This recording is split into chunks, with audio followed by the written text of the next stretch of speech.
রব্বুল আলামিন বান্দাদেরকে চার শ্রেণীর মানুষকে আল্লাহ তাআলা দুনিয়াতে পাঠিয়েছেন। এদের মধ্যে দুনিয়া থেকে যখন মানুষ চলে যাবে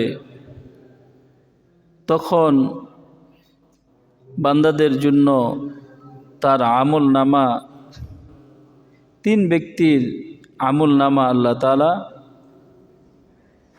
মৃত্যুর পরেও জারি রাখবেন।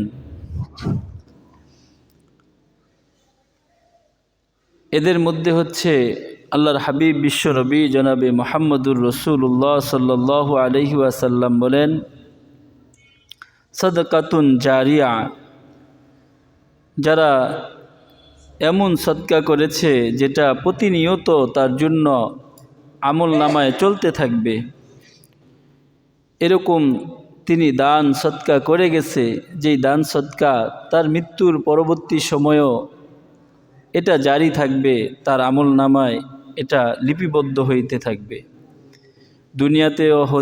দুনিয়াতে যতদিন থাকবে দুনিয়াতেও তার আমল নামায় আল্লাহ তাআলা নেকি দিতে থাকবেন। সেই সাথে সাথে মৃত্যুর পরেও আল্লাহ তাআলা তার আমল নামায় এর বিনিময়ে নেকি দিতেই থাকবেন। সুবহানাল্লাহ। এটা কি? সাদকাতুন জারিয়া, এরকম সদকা যেটা নাকি চলমান, চলতে থাকে। জারিয়া, জারিয়া শব্দের অর্থ কি? যেটা চলতে থাকে, চলতেই থাকবে, চলতেই থাকবে, চলতেই থাকবে, এটা কোনো শেষ হবে না। তো এরকম সদকা, এরকম দান, এরকম কাজ যে বিনিময় আল্লাহ তাআলা দিতেই থাকবেন, এটা আর বন্ধ হবে না। তো এটা কি? এটা হচ্ছে যে মানুষের এমন কিছু উপকার করা যেটা থেকে মানুষ উপকার পাইতেই থাকে। মসজিদ নির্মাণ করা, এই মসজিদ যতদিন এখানে ইবাদত হইতে থাকবে ততদিন পর্যন্ত যারা এই মসজিদের নির্মাণ করেছে, মসজিদে সহযোগিতা করেছে, যতটুকু যে করেছে এর বিনিময় আল্লাহ পাক রব্বুল আলামিন তাকে দিতে থাকবেন। কতদিন দিতে থাকবেন? তার জন্য কেউ দুহাত তুলে দোয়া করুক বা না করুক, এটার মধ্যে মানুষ আসবে, ইবাদত করবে, এখানে নামাজ পড়বে, তেলাওয়াত করবে, তাসবিহ পড়বে, জিকির আজকার করবে। এই যে সে ইবাদত করতেছে অন্য অন্য বান্দারা, এই ইবাদতের সওয়াবের একটা অংশ আল্লাহ তাআলা ওই যে যারা নির্মাণ করে গেছে তাদের আমল নামে আল্লাহ তাআলা অটোমেটিকলি দান করে দিবেন। সুবহানাল্লাহ।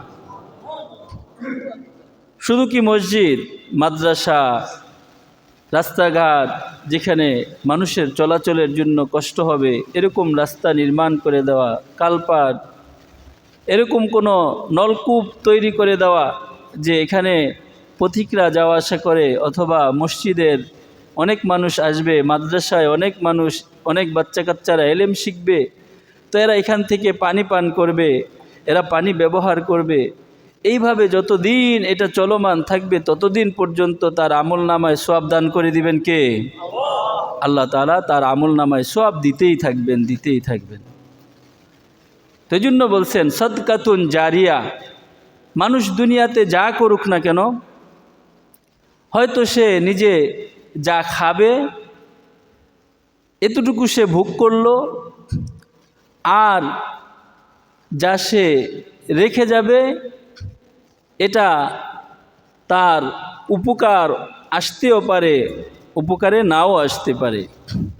আর যেটা সে আল্লাহর রাস্তায় খরচ করে যাবে